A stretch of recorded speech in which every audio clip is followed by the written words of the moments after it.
Mini PC 安装教程。第一步，打开盒子外面的包装，这个是使用说明，然后这个是我们的主机。打开塑料包装袋，拿出主机。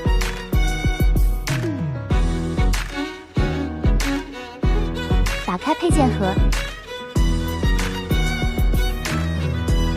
这个是固定主机用的，这个是螺丝钉，这个是 HDMI 线，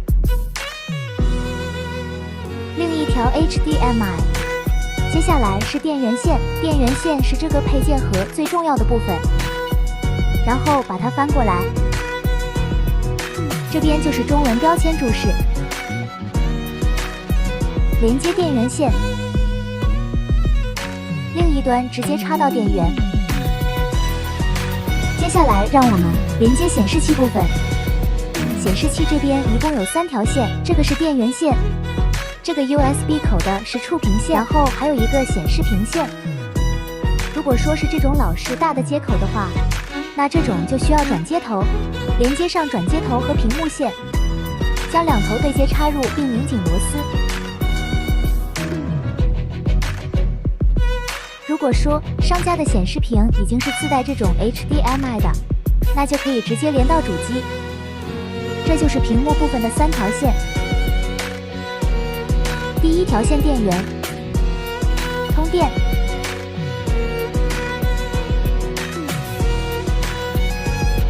第二个是显示器触屏接口，触摸屏插口接入主机和上标注的触摸屏接口。第二个是 HDMI 显示器插口，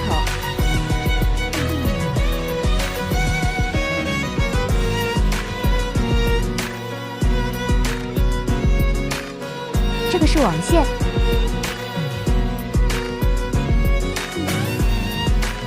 这里还有收据打印机和 Caller ID， 连接打印机。这个是 Caller ID， 将它连接到标注电话线的插口。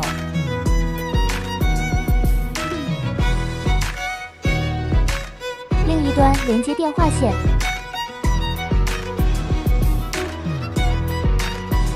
我们将它开机，开机键在这里。以上就是 Beelink Mini PC 安装的全部内容。